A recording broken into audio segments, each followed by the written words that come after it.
नमस्कार विद्यार्थी मित्रांनो, मिथिल IAS अकॅडमीच्या ऑनलाईन एज्युकेशन प्लॅटफॉर्मवर पुन्हा एकदा तुमचं स्वागत आहे. आपण या सेशनमध्ये भारतीय राज्यव्यवस्था डिस्कस करत आहोत आणि हे सेशन आहे 12. ज्या विद्यार्थ्यांनी आतापर्यंत हे सेशन्स पाहिलेले नाही आहेत किंवा चॅनलला सबस्क्राईब केलेला नाही आहे त्या सगळ्यांनी हे पहिले सेशन्स पाहून घ्या, कारण आपले जे सेशन्स असतात ते सगळे इंटरकनेक्टेड सेशन्स असतात. ठीक आहे. आता आज आपण ज्याबद्दल डिस्कस करणार आहोत तो विषय आहे केंद्र राज्य संबंध. तुम्ही जर मागच्या वर्षीचे पेपर पाहिले असतील 2011 पासून 19 पर्यंत, तर तुम्हाला लक्षात येईल की कंबाईनच्या एक्झाममध्ये पूर्व परीक्षा, मुख्य परीक्षा आणि राज्यसेवेच्या एक्झाममध्ये पूर्व परीक्षा आणि मुख्य परीक्षेमध्ये जे केंद्र राज्य संबंध आहेत याबद्दल खूप सगळे प्रश्न विचारलेले आहेत. सो केंद्र राज्य संबंध एक खूप महत्त्वाचा विषय आहे आणि महत्त्वाचं म्हणजे हे की हा थोडासा कॉम्प्लिकेटेड विषय आहे. त्यामुळे यावर आपल्याला डिटेल डिस्कशन करणं गरजेचं आहे. केंद्र राज्य संबंधांच्या सेशनचे 4 पार्ट आपण करणार आहोत, ज्यामध्ये आपण वेगवेगळ्या आयामांमध्ये किंवा वेगवेगळ्या अँगलनी याचं डिस्कशन करणार आहोत. ठीक आहे. सो पाहूया आजचं जे सेशन आहे ते आपण सुरू करूया. या अगोदर की आपण पुढे जाऊया, आपण मागच्या सेशनमध्ये पाहिलं होतं की भारताने संसदीय व्यवस्था स्वीकारली. आता भारताने संसदीय व्यवस्था स्वीकारण्यामागे जे कारण होतं ते काय होतं, तर घटना समितीचे जे मेंबर होते त्यांचं असं म्हणणं होतं की भारत हा सुमारे 200 वर्षापासून या व्यवस्थेमध्ये आहे. म्हणजे ब्रिटनच्या उपनिवेशिकवाद किंवा ब्रिटनची कॉलनी म्हणून जेव्हा भारत होता, ब्रिटनच्या अधिपत्याखाली जेव्हा भारत होता, तेव्हा आपल्या देशात संसदीय व्यवस्था आली होती. आणि ती कधी आली आपण पाहिलं होतं मागच्या वेळेला 1909, 1919, त्यानंतर 1935 असे कायदे, आणि अगदी मागे गेलं तर 1861च्या कायद्याप्रमाणे संसदीय व्यवस्था सुरू झालेली आपल्याला इथे आढळते.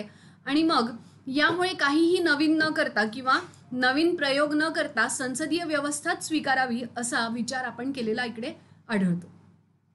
आपण यांच्या वैशिष्ट्यांविषयी चर्चा केलेली आहे आणि त्यानंतर आता हे पहा की या व्यवस्थेत बऱ्याच त्रुटीही होत्या. असं नाही आहे की फक्त वैशिष्ट्यच आहेत.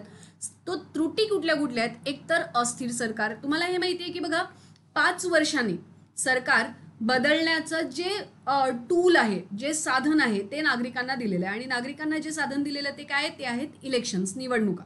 आणि अतिवादी सरकार किंवा निरंकुश सरकार निर्माण होऊ नये म्हणून इलेक्शनच्या माध्यमातून, निवडणुकांच्या माध्यमातून आपण हे सरकार चेंज करू शकतो. हे आपल्याला याचं साधन दिलेलं आढळतं. त्यानंतर मग जर पुढे गेलं तर जे दुसरी तरतूद आहे ती आहे धोरणांचे सातत्य नाही. आता धोरणांचे सातत्य नाही म्हणजे काय, की आता याला लक्षात घ्या की यावर्षी एक सरकार आहे, होऊ शकेल की पुढच्या वर्षी दुसरं सरकार असेल. जसं आपण 1977 मध्ये पाहिलं होतं. 1977 मध्ये BJD गव्हर्नमेंट आली होती, भारतीय जनता दल, आणि त्यांनी 6वी पंचवार्षिक योजना आणली होती. त्यानंतर मग तुम्ही पाहिलं 1980 सरकार चेंज झाली आणि मग त्यांनी 6वी पंचवार्षिक योजना पुन्हा आणली आणि मग मागचे जे धोरणं होते त्याला काढून टाकलं किंवा खारिज केलेलं आपल्याला इथे आढळतं. सो धोरणांचं सातत्य आपल्याला दिसत नाही. आणि त्यानंतर कॅबिनेट हुकुमशाही. काही जे आलोचक आहेत, या संसदीय शासन व्यवस्थेचे जे आलोचक आहेत, त्यांचं असं म्हणणं आहे की जर केंद्र सरकारमध्ये एक पार्टी बहुमतात आली किंवा एक राजनीतिक पक्ष बहुमताने निवडून आला तर कॅबिनेटची हुकुमशाही निर्माण होते. तो हे सुद्धा एक आहे जे त्रुटी आपण इथे डिस्कस करू शकतो. यानंतर शक्तीच्या विभाजनाविरुद्ध. आता सेपरेशन ऑफ पॉवर हे जे आपलं एक सिद्धांत आहे, हे जे आपलं एक तत्व आहे, जे मॉन्टेस्क्यूने दिलं होतं. इथे हे नोट करा की शक्तीचं विभाजन म्हणजे अधिकारांचं विभाजन जे आहे, जे आर्टिकल 50 मध्ये डिस्कस केलेलं आहे. हे आर्टिकल 50 मधलं जे शक्तीचं विभाजन आहे, आता हे कोणाकोणाच्या शक्त्या विभाजित केलेल्या आहेत, तर यामध्ये अधिकारांचं विभाजन झालेलं आहे, विधायिकेचं, कार्यपालिकेचं आणि न्यायपालिकेचं. यामध्ये जे कार्यपालिका आहे ती विधायिकामधून बाहेर निघालेली आहे किंवा विधायिकामधून सेपरेट झालेली आहे. पण प्रॅक्टिकली विधायिका आणि कार्यपालिका यांचं कार्य वेगळं वेगळं करणं शक्य नाही आणि त्यामुळे शक्तीच्या विभाजनाविरुद्ध आपली संसदीय प्रणाली आपल्याला दिसते असं आलोचकांचं म्हणणं आहे. त्यानंतर मग पुढे गेलं तर आपल्याला असं लक्षात येईल की बघा, जेव्हा पूर्ण विश्वात राजेशाही होते है ना, आता पूर्ण विश्वात राजेशाही असल्यावर काय होतं, निरंकुश शासन होतं. निरंकुश शासन म्हणजे हे की जेव्हा राजाला वाटायचं तसा कायदा निर्माण व्हायचा, राजाला वाटायचं तसे दंड निर्माण व्हायचे आणि तशाच प्रकारचे अधिनियम, रूल्स, रेग्युलेशन सुरू व्हायचे. आता जर हे पाहिलं तर इथे असं लक्षात घ्या की लोकशाहीमध्ये अशा प्रकारची निरंकुशता प्रभावी राहणार नाही. आणि मग याबद्दल चर्चा करताना जे मॉन्टेस्क्यू होते यांनी काय केलं, अधिकार वेगळे करण्याचे प्रयत्न केले किंवा अधिकारांचे विभाजन करण्याचं तत्व बेसिकली मॉन्टेस्क्यूने दिलं. आणि मग तुम्हाला असं दिसतं की मॉन्टेस्क्यूने जे अधिकार वेगळे करण्याचे तत्व दिलं याच्यात विधिक अधिकार म्हणजे लेजिस्लेटिव्ह पॉवर, कार्यकारी अधिकार म्हणजे एक्झिक्युटिव्ह पॉवर आणि न्यायिक प्राधिकार ज्याला आपण म्हणतो न्यायपालिका किंवा ज्युडिशियल पॉवर हे वेगळे वेगळे करण्याचं तत्व आपल्याला दिलेलं आहे. हे जे आहेत हे आहेत अधिकार वेगळे करण्याचं तत्व. ठीक आहे. सो अशा प्रकारे मॉन्टेस्क्यूने जे अधिकार वेगळे करण्याचं तत्व दिलेलं आहे त्यावर आलोचना केलेली आपल्याला आढळते. आलोचकांनी त्यांचं असं म्हणणं आहे की या दोघांचे जे अधिकार आहेत हे आपण प्रॅक्टिकली वेगळे करू शकत नाहीत, कारण विधायिकेमधूनच लेजिस्लेटिव्ह मधूनच कार्यपालिकेला वेगळं करण्यात आलेलं आहे आणि त्यामुळे यांना प्रभावी पद्धतीने वेगळं आपण करू शकत नाहीत.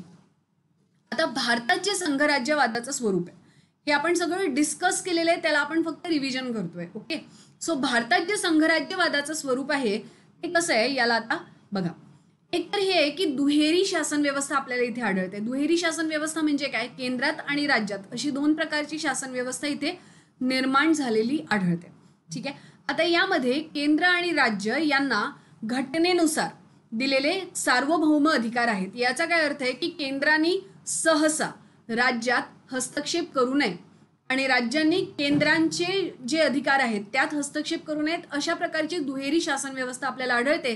केंद्रात आपल्याला आढळते संसद, जिथे लोकसभा, राज्यसभा आणि राष्ट्रपती हे कार्यरत असतात. आणि राज्यात जर बघितलं तर बेसिकली विधानसभा, विधान परिषद आणि राज्यपाल याच्याच बरोबर मुख्यमंत्री हे देखील कार्यरत असतात असं आपल्याला इथे आढळतं. ही जी लिखित राज्यघटना आहे यांनी काय केलेलं आहे की केंद्र आणि राज्य सरकार या दोघांचीही रचना, यांची संघटना, यांची शक्ती आणि कार्य निश्चित केलेली आपल्याला आढळतात आणि या अंतर्गतच ते कार्य करत असतात. त्यांच्या सीमा निश्चित केलेल्या आहेत लिखित राज्यघटनेने. आणि असं करण्याच्या मागे कारण काय लक्षात घ्या, जे विवाद किंवा जे साशंकित विवाद होते की जर लिखित राज्यघटनेमध्ये केंद्र आणि राज्य स्वरूपांचं वर्णन केलं नाही तर प्रॉबेबली काय होईल, प्रॉबेबली असं होण्याची संभावना आहे की वाद निर्माण होतील, संघर्ष निर्माण होतील आणि या संघर्षांना टाळण्यासाठी बेसिकली अशा प्रकारची तरतूद केलेली आहे की लिखित राज्यघटनेमध्ये केंद्र आणि राज्य सरकार यांच्या रचना, यांची संघटना, शक्ती, कार्य, सीमा हे सगळं काही निश्चित केलेलं आहे. आता लक्षात घ्या, इतकं सगळं तरतुदी केलेल्या असल्या तरीही म्हणजे संविधानिक रूपाने संविधानाने आपल्या घटनेने हे सगळी तरतूद केली असली तरीही आपल्याला आढळतं की 1947 पासून ते 2015 इतका मोठा जर आपण प्रवास बघितला तर तुम्हाला लक्षात येईल की बऱ्याच वेळेला केंद्र आणि राज्य यांच्यात संघर्ष निर्माण झालेला आपल्याला दिसतो. कशा प्रकारचा संघर्ष, तुम्हाला आठवत असेल 1975 है ना, राष्ट्रीय आणीबाणी जाहीर करावी लागली होती. याच्यानंतर बऱ्याच राज्यांमध्ये तुम्ही पाहता राष्ट्रपती शासन लागू केलं जातं. यानंतर प्लॅनिंग कमिशन कार्यरत होतं. आता प्लॅनिंग कमिशनचं जे महत्त्वाचं कार्य होतं ते काय होतं, योजना निर्माण करणं. आणि योजना कोणासाठी निर्माण करायच्यात, लोककल्याणकारी राज्य निर्माण करण्यासाठी विकासाचे कार्यक्रम है ना हे बनवणं, नीती निर्माण करणं हे योजनांचं कार्य होतं. आता योजना आयोग जो होता, या योजना आयोगाचं जे केंद्रबिंदू होता ते होतं सेंट्रल गव्हर्नमेंट. कारण राज्यांची जी भूमिका होती ती कमी होती. राज्यांची भूमिका बेसिकली बघ्यांची भूमिका होती, ऑडियन्सची भूमिका होती. राज्य सरकारांना त्यामध्ये खूप जास्त प्रतिनिधित्व नव्हतं आणि मग त्याची परिणिती किंवा त्याचा परिणाम बेसिकली हा झाला की योजना आयोगाला आपल्याला डिझॉल्व्ह करावं लागलं. राईट. आणि त्यानंतर मग तुम्ही पाहता की नीती आयोगाची स्थापना झाली. आता नीती आयोगाचं मुख्य तत्व काय, विकेंद्रीकरण, राज्यांचा सहभाग जास्तीत जास्त करून घ्यायचा. आणि मग याच्यात नंतर काय तयार होतं, सहकारी संघवाद, कोऑपरेटिव्ह फेडरलिझम. बरोबर आहे. सो सहकारी संघवादाच्या नीतीवर किंवा तत्वावर आपला नीती आयोग कायम आहे, कार्यरत आहे. आणि याच्याबद्दल भरपूर सगळे आयोगही आलेले आहेत, जसं ARC इज प्रशासनिक सुधार आयोग, 1 प्रशासनिक सुधार आयोग, 2 त्यानंतर सरकारी कमिशन, पंची आयोग, हे सगळे आहेत. याबद्दलही आपल्याला या सेशन्समध्ये डिस्कस करायचं आहे. मी तुम्हाला सांगितलं की हे जे सेशन आहे याला आपण 4 पार्टमध्ये डिवाइड करणार आहोत. बरोबर आहे. सो आज जे आहे, आज आपण काय करतोय, भारताच्या संघराज्यवादाचं जे स्वरूप आहे किंवा केंद्र राज्य संबंध जे आहेत हे केंद्र राज्य संबंध विधायी दृष्टीने कसे आहेत किंवा कायदे मंडळाच्या दृष्टीने कसे आहेत याबद्दल आपण डिस्कस करणार आहोत. ठीक आहे. शक्तीचं पृथक्करण जर आपण बघितलं तर आत्ताच तुम्हाला म्हटलं की विधायिका, कार्यपालिका आणि न्यायपालिका यांचं शक्तीचं पृथक्करण आपल्याला दिसतं आणि संघराज्यवाद किंवा राज्य आणि संघ यांचं स्वतंत्र अस्तित्व, ऑटोनॉमस बॉडीज आणि त्याच्याचबरोबर एकमेकांमध्ये हस्तक्षेप न करता एक सशक्त केंद्राची स्थापना राज्यघटनेने केलेली आपल्याला आढळते. आणि म्हणूनच आपण पाहतो की राज्यघटना जी आहे ही सर्वोच्च ठेवलेली आहे. याचा अर्थ असा आहे की no institution that is created by constitution will be above than constitution itself. म्हणजे हे की घटनेने निर्माण केलेली कुठलीच संस्था किंवा कोणताही व्यक्ती, कोणतंही पद जे आहे हे घटनेपेक्षा वरचढ नसेल अशी तरतूद आपण केलेली इथे आढळते. यानंतर पुढे गेलं तर स्वतंत्र न्यायव्यवस्था. आता स्वतंत्र न्यायव्यवस्था करण्यामागे जे कारण आहे ते काय आहे तर न्यायिक पुनर्विलोकन है ना. ज्युडिशियल रिव्ह्यू जे आहे या ज्युडिशियल रिव्ह्यूच्या माध्यमातून ज्या कायदे मंडळ आहे त्यानंतर कार्यपालिका आहे हे सगळे घटनेच्या अंतर्गत राहून कार्य करत आहेत की नाहीत यावर नजर किंवा यावर चेक अँड बॅलन्सचं सिस्टम ज्युडिशरी करत असते. यानंतर आपण पाहतो द्विशासन पद्धती. आताच तुम्हाला सांगितलं दुहेरी शासनमध्ये काय होतं राज्यसभा आणि लोकसभा केंद्रात आणि विधान परिषद आणि विधानसभा तुमच्या राज्यांमध्ये अशा प्रकारे कार्यरत असतात आणि ऑटोनॉमस म्हणजे अहस्तक्षेप करता किंवा कोणत्याही प्रकारची ढवळाढवळ न करता हे कार्यरत असतात. सशक्त केंद्र. आपलं पूर्ण राज्यघटनेचं स्वरूप जर आपण बघितलं तर हे स्लाइटली टिल्टेड आहे ना, थोडंसं झुकलेलं आहे केंद्राकडे. आणि असं का केलेलं आहे तर भारताच्या देशाचं किंवा भारत देशाची अखंडता, एकता आणि जी संप्रभुता आहे ही कायम राहावी यासाठी आपण सशक्त केंद्र निर्माण केलेले आहे. याचा अर्थ असा आहे की राज्य ऑटोनॉमस आहेत, स्वायत्त आहेत, स्वतंत्र नाहीत. बरोबर आहे. स्वायत्त आहेत म्हणजे ते स्वतःचं डिसिजन घेऊ शकतात, पण अतिरिक्त परिस्थिती निर्माण झाली म्हणजे आणीबाणीची परिस्थिती निर्माण झाली, राष्ट्रपती शासन लागू झालं किंवा घटनेची तरतूद किंवा घटनेची यंत्रणा राज्यांमध्ये कोलमडली किंवा केंद्राच्या तरतुदीप्रमाणे जर राज्य कार्य करत नसतील तर राष्ट्रपती शासन लागू करण्याची जी तरतूद आहे ती आपल्याला घटनेने इथे दिलेली आढळते. ठीक आहे. यानंतर पुढे आपण बघितलं तर एकल नागरिकत्व. आता एकल नागरिकत्वाचं कारण काय बघा, आपण देशाची एकता जी आहे ही विविध माध्यमातून बघू शकतो. जसं भारतीय रेल्वे है ना, भारतीय रेल्वे भारताची एकता, अखंडता दर्शवते. याच्याच बरोबर एकल नागरिकता. एकल नागरिकता म्हणजे काय की भारताचे जे नागरिक आहेत ते फक्त भारताचे नागरिक आहेत, ते महाराष्ट्राचे आणि भारताचे असे दोन नागरिक नाही आहेत. बरोबर आहे. देश ही एक संकल्पना आपल्याला इथे आढळते. त्याच्याच बरोबर जे सिनेमा आहेत आपले मूवीज हे भारताची एकता दर्शवतात. एकच सिनेमा जो कन्याकुमारीमध्ये प्रसिद्ध होतो तोच सिनेमा जम्मू काश्मीरमध्ये, तोच महाराष्ट्रात, तोच मध्य प्रदेशमध्ये, अशा प्रकारे पूर्ण भारतात एकच प्रकारचे सिनेमा हिट होतात. बरोबर आहे. साऊथच्या मूवीज डब होऊन इथे येतात, आपल्या मूवीज किंवा हिंदी मूवीज डब होऊन साऊथमध्ये जातात. इवन मराठी मूवीज सुद्धा हिंदीमध्ये डब होतात. सैराटचं एक्झाम्पल तुम्ही इथे घेऊ शकता. राईट. अशा प्रकारे आपण पाहतो. आणि त्यानंतर मग आणीबाणीच्या परिस्थितीची तरतूद. आताच तुम्हाला म्हटलं की जर आणीबाणी लागली किंवा लागू झाली आर्टिकल 352 मध्ये, ज्यामध्ये आपण म्हणतो की एक्सटर्नल ॲग्रेशन किंवा युद्धजन्य परिस्थिती निर्माण झाली तर जे राज्य आहेत हे सस्पेंड होणार नाहीत, हे स्टँड बाय होतील. याचा अर्थ काय, हे स्थिर होतील, नष्ट होणार नाहीत. बरोबर आहे. आणि सगळी जी कायदे मंडळाची किंवा कार्यपालिकेची अधिकार आहेत ते केंद्राकडे एकवटले जातील अशा प्रकारची तरतूद आपण इथे केलेली आहे. आणि यामुळे मग आपण ही जर परिस्थिती बघितली तर आपण आपल्या भारताच्या संघराज्यवादाला टेक्निकली अर्धसंघ राज्य म्हणू शकतो किंवा क्वाझी फेडरलिझम म्हणू शकतो.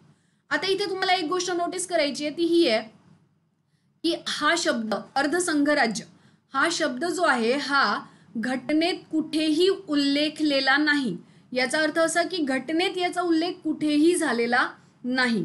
ठीक आहे. फक्त आर्टिकल 1 हे म्हणतं की Bharat that is India will be union of state म्हणजे राज्यांचा संघ असलेला आपला देश आहे. आणि मग या सगळ्या परिस्थितींमध्ये किंवा या सगळ्या वैशिष्ट्यांना जर आपण बघितलं तर आपल्याला असं दिसतं की आपण अर्धसंघ राज्य अशा शासन पद्धतीमध्ये वावरतोय. ठीक आहे. आता अशा या अर्धसंघ राज्याचे केंद्र राज्य संबंध कसे आहेत याबद्दल आता आपण डिस्कशन करायला सुरू करतोय. ठीक आहे. केंद्र राज्य संबंधांबद्दल जर बघितलं तर आपल्याला या केंद्र राज्य संबंधांना 3 हेडिंग खाली पाहता येतं. पहिलं तर आहे कार्यकारी संबंध म्हणजे एक्झिक्युटिव्ह. ठीक आहे. दुसरं आहे विधायी संबंध म्हणजे लेजिस्लेटिव्ह आणि तिसरं आहे वित्तीय संबंध म्हणजे फायनान्शियल. ठीक आहे. आता यांचे जर आर्टिकल बघितले तर यांची घटनात्मक तरतूद जी आहे ही घटनेत झालेली आहे. यामुळे याला आपण अनुच्छेदांमध्ये पाहू शकतो. यामध्ये अनुच्छेद बघितलं तर 245 पासून 255 पर्यंत विधायी संबंध दिलेले आहेत. म्हणजे काय, कायदे करण्याच्या तरतुदींचे अधिकार इथे आपल्याला आढळतात सुरुवातीला. ठीक आहे. आता हे कायदे जे आहेत हे कायदे कार्यकारी पद्धतीने इम्प्लिमेंट करण्याचे अधिकार हे आहेत कार्यकारी संबंध. आणि मग यांचे आर्टिकल आहेत 256 ते 263. बघा इथे 255 संपतायत आणि इथून 256 सुरू होत आहेत. ठीक आहे. हे 263 पर्यंत याचं डिस्कशन केलं जातं आणि मग त्यानंतर जर तुम्ही पुढे आलात तर 264, 265, 266 आणि 267 हे जे 4 आर्टिकल आहेत यामध्ये कर रचना याबरोबर परिभाषा, त्यांची व्याख्या, कर कशा प्रकारे लागू केले जाऊ शकतील, इम्प्लिमेंट केले जाऊ शकतील, लेवी म्हणजे वसूल केले जाऊ शकतील याबद्दलचे डिस्कशन इथे दिलेले आहेत. आणि मग 268 पासून 268 पासून 293 पर्यंत अनुच्छेदमध्ये वित्तीय संबंध डिस्कस केलेले आपल्याला आढळत आहेत आणि हे वित्तीय संबंध कशा प्रकारचे असतील हे देखील इथे डिस्कस केलेलं आहे. आता इतकं सगळं घटनेत लिहिलेलं असलं तरीही आपल्याला वेळोवेळी याबद्दल खूप सगळ्या चर्चा झालेल्या आढळतात. आणि मग यांच्या ज्या चर्चा झालेल्या आहेत त्या कुठे कुठे झालेल्या आहेत तर या ARCच्या रिपोर्ट्समध्ये झालेल्या आहेत, ज्या तुमच्या एक्झामच्या दृष्टीने अतिशय महत्त्वाच्या असतात. प्रशासनिक सुधार आयोग, बरोबर आहे. यांचे रिपोर्ट 2 वेळा आलेले तुम्हाला दिसतात किंवा तुमच्या एक्झामच्या दृष्टीने जे आहेत ते दोन रिपोर्ट्स खूप महत्त्वाचे आहेत. ठीक आहे. ARC1, ARC2. त्यानंतर तुम्ही पाहता पंछी आयोग, सरकारी आयोग अशा प्रकारचे जे कमिशन्स आलेले आहेत या कमिशन्सबद्दलही तुम्हाला इथे डिस्कशन करणं आवश्यक आहे. ठीक आहे. त्यानंतर मग तुम्ही पाहता की नीती आयोगाचे जे डॉक्युमेंट्स आहेत. आता नीती आयोगाचे डॉक्युमेंट कुठले कुठले आहेत हे आहेत विजन डॉक्युमेंट है ना. या विजन डॉक्युमेंटमध्ये तुम्हाला बघायला मिळतं की कशा प्रकारे आपले राज्य आणि केंद्र एकमेकांशी सौहार्दपूर्ण संबंध तयार करतात, निर्माण करतात आणि मग त्यांच्या आधारावर आपलं सगळं कामकाज चालू असतं. ठीक आहे. यानंतर मग आपण पाहतो वित्तीय संबंध. आता वित्तीय संबंधांसंबंधी जो असतो तो असतो आपला वित्त आयोग.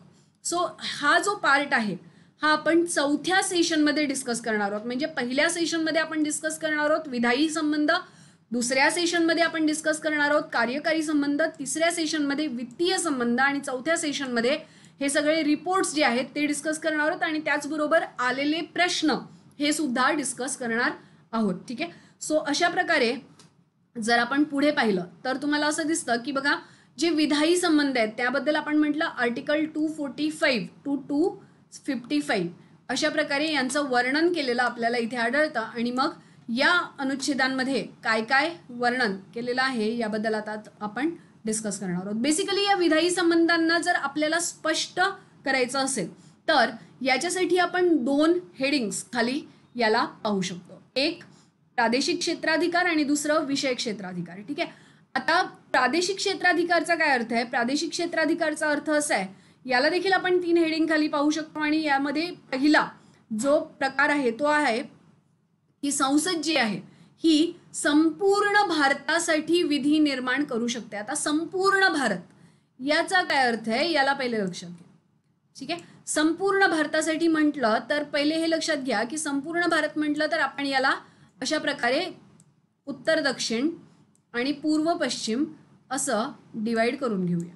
ठीक आहे. आता इथून उत्तर दक्षिण आणि पूर्व पश्चिम ही जर भौगोलिक भूसीमा पाहिली तर या पूर्ण भूसीमेसाठी संसद विधी निर्माण करू शकते, कायदे बनवू शकते, कायद्याच्या तरतुदी करू शकते. ठीक आहे. याचा अर्थ असा की जे नॅशनल इम्पॉर्टन्सचे मुद्दे असतील किंवा राष्ट्रीय महत्त्वाचे मुद्दे असतील त्याच्यासाठी संसद कायदे निर्माण करत असते.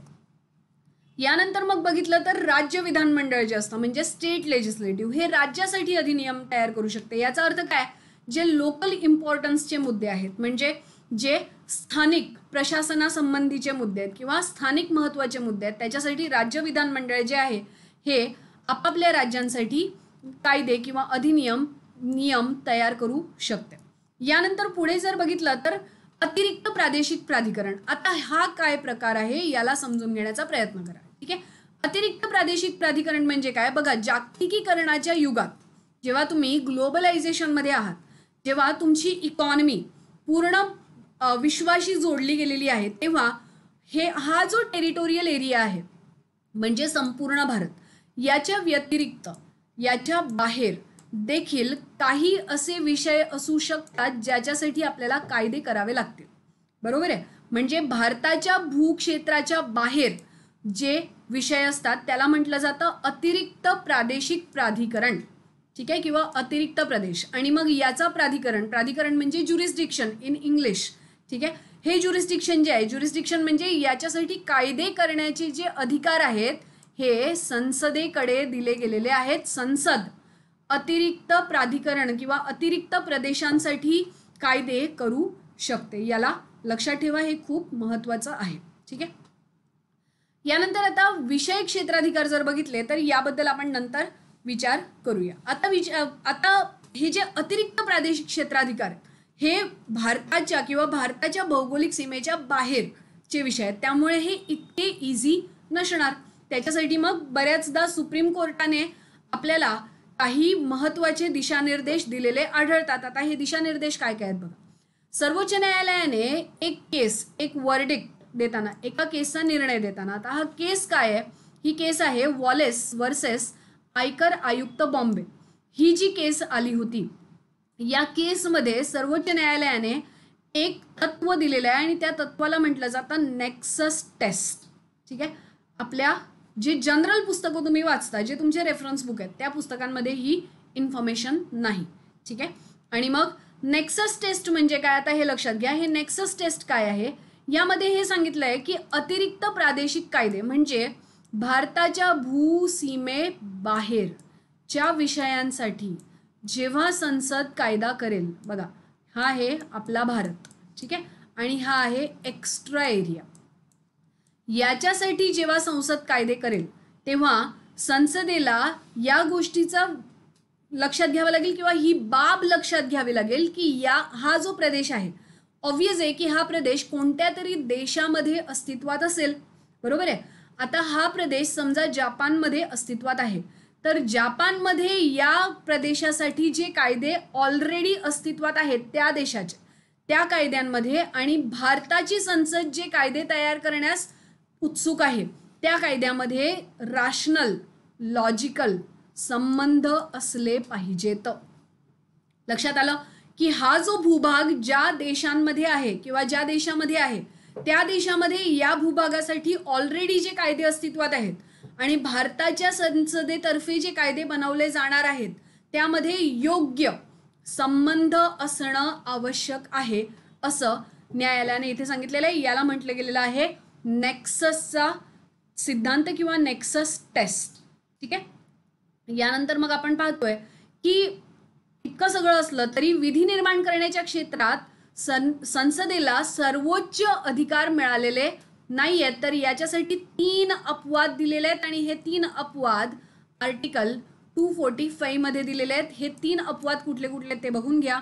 हे तुमच्या एक्झामच्या दृष्टीने अतिशय महत्त्वाचे ठरतात. ठीक आहे, याचा अर्थ असा की आतापर्यंत आपण बघितलं की संसद जी आहे ही राज्य सूचीवर, केंद्र सूचीवर आणि समवर्ती सूचीवर या तिघांवरही रादर संघ सूची आणि केंद्र सूची यावर तर अधिनियम बनवू शकतेच. बरोबर आहे. आणि आणीबाणीच्या काळात किंवा राष्ट्रपती शासन लागू झाल्यानंतर काही विषयांवर, राज्यांच्या विषयांवर देखील अधिनियम निर्माण करू शकते. म्हणजे असं असलं तरीही हे लक्षात घ्या की आर्टिकल 245 लगेचच संसदेचं जे निरंकुशता आहे याला कट करतं किंवा त्यांचे पंख कमी करण्यासाठी आलेलं आहे. आणि मग आर्टिकल 245 म्हणतं की विधी निर्माण करण्याच्या क्षेत्रात संसदेस ॲब्सोल्यूट पॉवर, सर्वोच्च अधिकार दिलेले नाहीत. यामध्ये 3 अपवाद आहेत. आता हे 3 अपवाद कुठले कुठले आहेत याला पहा.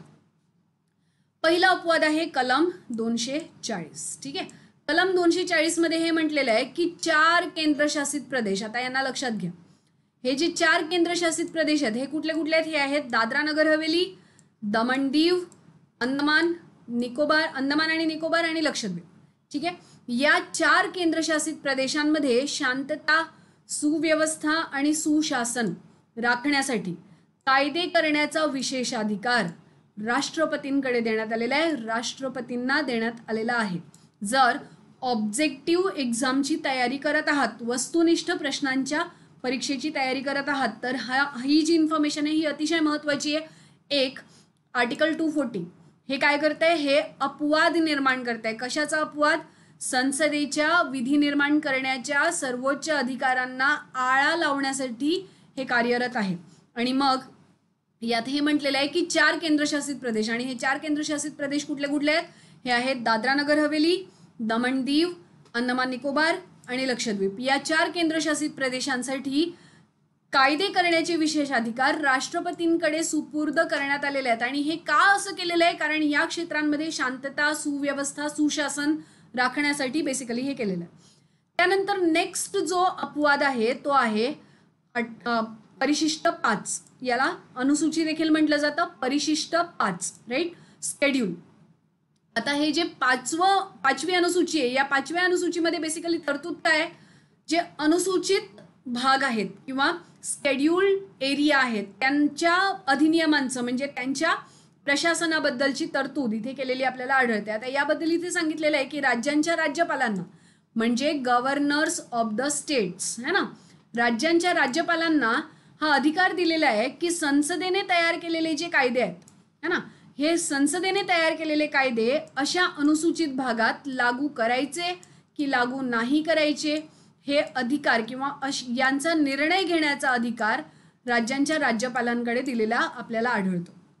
सो हे एक महत्त्वाचा मुद्दा आहे इथे, याला लक्षात ठेवा. ही आहे तुमची 5वी अनुसूची. आणि मग 6वी अनुसूची. आता या 6व्या अनुसूचीमध्ये काय सांगितलेलं आहे? 6व्या अनुसूचीमध्ये तुम्हाला आठवत असेल 4 अनुसूचित जमातींचे क्षेत्र इथे दिलेले आहेत. आणि हे अनुसूचित जमाती कुठल्या आहेत? जनजाती यांना म्हटलं जातं. हे जमाती कुठले कुठले आहेत? हे क्षेत्र किंवा अनुसूचित जमातींचं बाहुल्य असलेले जे प्रदेश आहेत ते कुठले कुठले आहेत? हे आसाम, मिझोरम, मेघालय आणि त्रिपुरा. ठीक आहे, आता यांना लक्षात कसं ठेवाल? यांचा कोड आहे AMTM. ठीक आहे, आणि मग आता तुम्ही नॉर्थ ईस्टच्या क्षेत्रामध्ये बघितलं तर M वरून येणारे 3 राज्य आहेत. तिसरं कुठलं आहे? मणिपूर. मग लक्षात कसं ठेवायचं? ज्याच्या डोक्यावर टोपी आहे मिझोरम आणि मेघालय, मणिपूरच्या डोक्यावर टोपी नाही है ना. सो मिझोरम आणि मेघालय हे 2 MM इथे आलेले आहेत. आणि मग AMTM म्हणजे आसाम आणि त्रिपुरा. ठीक आहे, या 4 अनुसूचित जमाती क्षेत्रांसाठी संसदेने अंमलात आणलेल्या कायद्यांची अंमलबजावणी करायची की त्यात बदल करून त्यांना लागू करायचं हे ठरवण्याचा अधिकार या राज्यांच्या राज्यपालांना दिलेला आढळतो. सो अशा प्रकारे हे 3 अपवाद इथे आपल्याला आढळतात. ठीक आहे, हे 3 अपवाद आहेत ज्यांचा विशेष नोंद विद्यार्थ्यांनी घ्यायला पाहिजे की संसद जी आहे हे अधिनियम निर्माण करण्याची सर्वोच्च ऑथॉरिटी नाही. 3 अपवाद आहेत आणि या 3 अपवादांमध्ये राष्ट्रपती आणि राज्यपाल, राज्यांचे राज्यपाल. आता राज्यांच्या राज्यपालांसाठी अनुसूचित भाग आणि अनुसूचित जमाती क्षेत्र म्हणजे परिशिष्ट 5 आणि परिशिष्ट 6 त्याच्याचबरोबर आर्टिकल 240 या तिघांना अपवाद म्हणून डिस्कस केलेलं आपल्याला आढळतं. ठीक आहे, आता विषय क्षेत्राधिकार काय आहेत हे बघा. विषय क्षेत्राधिकार बद्दल आपण म्हटलं तर विषय क्षेत्राधिकार बेसिकली 7व्या परिशिष्टात वर्णन केलेले आहेत. आणि मग या 7व्या परिशिष्टाबद्दल जर आपण विचार केला तर संघसूची, राज्यसूची आणि समवर्ती सूची अशा प्रकारच्या 3 सूचीज आपल्याला मिळतात. हे चुकलेलं आहे इथे. राज्यसूची आणि समवर्ती सूचीचे विषय 100 नाहीत. I am so sorry, this is wrong. ठीक आहे, मग संघसूचीचे विषय आहेत 100, राज्यसूचीचे विषय किती आहेत आणि समवर्ती सूचीचे विषय किती आहेत याचा होमवर्क करा आणि कमेंट बॉक्समध्ये लिहा. ठीक आहे, आता हे जे 3 विषय आहेत याबद्दल डिस्कस केलेलं आपण असं आढळतं आपल्याला की ही जी संघसूची आहे यावर कायदे करण्याचे अधिकार किंवा यामध्ये जे राष्ट्रीय महत्त्वाचे मुद्दे आहेत. आता राष्ट्रीय महत्त्वाचे मुद्दे कुठले कुठले आहेत? ॲटॉमिक एनर्जी, बरोबर, त्यानंतर रेल्वे, त्यानंतर जर बघितलं तुम्ही हॅझर्डस केमिकल है ना, हे जे आहेत हे संघसूचीचे विषय आहेत आणि यावर कायदे करण्याचा अधिकार जो आहे हा संघ राज्यांकडे किंवा केंद्राकडे दिलेला आपल्याला आढळतो. यानंतर इथे पाहिलं तर राज्यसूची, आणि राज्यसूचीबद्दल आपण मागे चर्चा केली होती की स्थानिक महत्त्वाचे जे विषय आहेत ते राज्यसूचीमध्ये असतात. यावर कायदे करण्याचा अधिकार जो आहे हा राज्य विधानमंडळांना असतो आणि समवर्ती सूचीसाठी राज्य आणि केंद्र हे दोघेही यावर कायदे करू शकतात. ठीक आहे. आता कलम 246 जे आहे हे म्हणतं की यादी 1 आणि यादी 3, आता यादी 1 म्हणजे कोण हे आणि यादी 3 म्हणजे कोण हे, म्हणजे संघसूची आणि समवर्ती सूची. या संघसूची आणि समवर्ती सूचीच्या विषयांवर कायदे करण्याचे ॲब्सोल्यूट राईट्स जे आहेत हे संसदेकडे आहेत. ठीक आहे. आणि कलम 248 आपल्याला म्हणतात. आता एक लक्षात घ्या की अशी पण तर परिस्थिती होऊ शकते की एखादा विषय नवीन आहे आणि कोणत्याच सूचीमध्ये नाही, कोणत्याच यादीमध्ये नाही, संघ सूचीमध्ये नाही, राज्य सूचीमध्ये नाही, समवर्ती सूचीमध्ये नाही. मग अशा वेळेला काय करायचं, तर अशा वेळेला हे म्हटलेलं आहे की याद्यांमध्ये नमूद नसलेल्या विषयांवर कायदे करण्याचे अधिकार जे आहेत हे संसदेकडे सुपूर्द करण्यात आलेले आपल्याला आढळतात. ठीक आहे. सो हे जे कलम आहेत हे खूप महत्त्वाचे कलम आहेत. 246, 248, 240, परिशिष्ट 5, परिशिष्ट 6, परिशिष्ट 7 हे जे आहेत हे अतिशय महत्त्वाचे आहेत. ठीक आहे. आता इथे हे लक्षात घ्या की जर याचा सारांश आपण पाहिला तर तुम्हाला हे लक्षात येईल की तुमची यादी जे आहेत म्हणजे सूची जे आहेत या युनियन लिस्ट कॉन्करंट लिस्टपेक्षा महत्त्वाची आणि स्टेट लिस्ट कॉन्करंट लिस्टपेक्षा कमी महत्त्वाची, अशा प्रकारे यांचा क्रम आपल्याला आढळतो. पण इथे हे लक्षात घ्या की हा क्रम जो आहे हा अतिरिक्त परिस्थितीमध्ये बदलला जाऊ शकतो. आता अतिरिक्त परिस्थिती म्हणजे काय आणि हा क्रम बदलायचा म्हणजे काय, याचा अर्थ असा की संसद कधी कधी राज्यसूचीच्या विषयांवर देखील कायदे करू शकते. आता हे जे अतिरिक्त परिस्थिती आहे ही परिस्थिती कुठली आहे याला इकडे बघा. ही अतिरिक्त परिस्थिती एकदा तेव्हा येते जेव्हा राष्ट्रीय आणीबाणी लागू होते आर्टिकल 352 च्या अंतर्गत, है ना. आर्टिकल 352 मध्ये हे म्हटलं गेलेलं आहे की राष्ट्रीय आणीबाणी लागू केली जाईल 2 परिस्थितींमध्ये. एक्सटर्नल एग्रेशन म्हणजे काय, युद्धजन्य परिस्थिती. ठीक आहे. असं झाल्यावर राष्ट्रीय आणीबाणी लागू केली जाऊ शकते, ही आहे 352. आणि राष्ट्रपती शासन आर्टिकल 356, राईट, आर्टिकल 356. आता 352 आणि 356 मध्ये काय फरक आहे, राष्ट्रीय आणीबाणी जर लागू झाली तर सगळ्या राज्यांचे जे विधानमंडळ आहेत हे स्टँड बाय होते, बरोबर आहे. त्यांची शासन व्यवस्था स्टँड बाय होईल, सस्पेंड होणार नाही, हे लक्षात ठेवा. हे स्टँड बाय होतील, स्थिर होतील, नष्ट होणार नाही. ठीक आहे. पण राष्ट्रपती शासन लागू झालं तर केवळ त्याच राज्याची जी यंत्रणा आहे ती स्टँड बाय होईल ज्या राज्यात राष्ट्रपती शासन लागू केलेलं आहे. ठीक आहे. आणि या दोन्ही परिस्थितीमध्ये असं सांगितलेलं आहे की अशा परिस्थितींमध्ये केंद्र सरकारला म्हणजे संघ सरकारला राज्यसूचीच्या विषयांवर कायदे किंवा नियम बनवण्याचा अधिकार दिलेला आहे. ठीक आहे. दुसरा जो अपवाद आहे किंवा दुसरी जी अतिरिक्त परिस्थिती आहे ती ही आहे, ही बघा. राज्यसभेने जर असा विनंती करणारा ठराव संमत केला, आणि विनंती करणारा ठराव कुठला, काय विषय असेल त्याचा, की संसदेने राज्यसूचीच्या विषयावर कायदा करावा, संसदेने राज्यसूचीच्या विषयावर कायदा करावा, अशा प्रकारची विनंती असणारा ठराव जर राज्यसभेने मंजूर केला, संमत केला, तर राज्यसूचीच्या विषयावर कायदे करण्याचा अधिकार संसदेला सुपूर्द करता येतो. ठीक आहे. आणि तिसरं, जर 2 किंवा 2 पेक्षा अधिक राज्य संसदेला राज्य यादीवर किंवा राज्यसूचीच्या विषयावर कायदे करण्याची विनंती करत असतील तर पुन्हा या विषयावर संसद कार्य करू शकते किंवा कायदे बनवू शकते. इथे लक्षात ठेवायचे की एक राज्य नाही, 2 किंवा 2 पेक्षा जास्त राज्य इथे असायला पाहिजे. त्यानंतर आंतरराष्ट्रीय कराराची अंमलबजावणी करण्यासाठी देखील, आंतरराष्ट्रीय करारांची अंमलबजावणी करण्यासाठी केंद्र राज्यसूचीच्या विषयांवर कायदे निर्माण करू शकतं. ठीक आहे.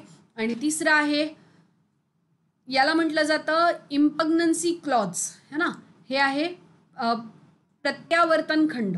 आता प्रत्यावर्तन खंड काय आहे, हे आहे आर्टिकल 254 मध्ये सांगितलेलं आहे की जर आता तुम्हाला म्हटलं की केंद्र या 3 किंवा 4 परिस्थितींमध्ये बेसिकली राज्यसूचीच्या विषयावर कायदे निर्माण करू शकता आणि मग ॲक्सिडेंटली किंवा इंटेन्शनली म्हणजे जाणून बुजून किंवा अपघाताने राज्याने आणि केंद्राने जर एकाच विषयावर कायदे निर्माण केले, एकच विषय आपल्याकडे आहे, ठीक आहे, एकच सब्जेक्ट आणि या सब्जेक्टवर 2 प्रकारचे कायदे निर्माण झालेले आहेत, एक केलेला आहे सेंटरनी, एक केलेला आहे स्टेटनी.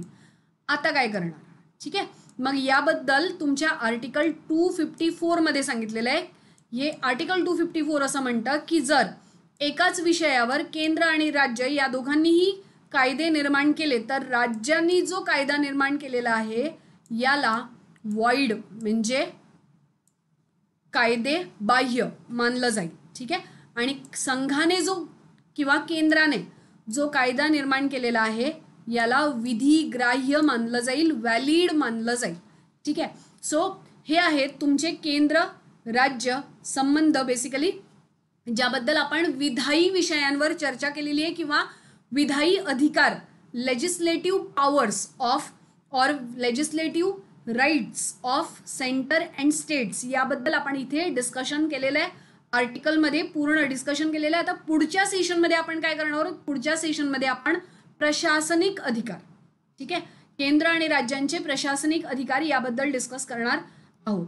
सो कनेक्टेड रहा आणि ट्यून रहा नेक्स्ट सेशनसाठी आणि thank you for watching this video. ज्या विद्यार्थ्यांनी अजूनही या चॅनलला सबस्क्राईब केलेलं नाही आहे त्यांनी सबस्क्राईब करा, गरजू विद्यार्थ्यांपर्यंत याला पोचवा, जास्तीत जास्त विद्यार्थ्यांना याचा लाभ मिळावा यासाठी आम्ही ही मेहनत घेत आहोत. Thank you for connecting with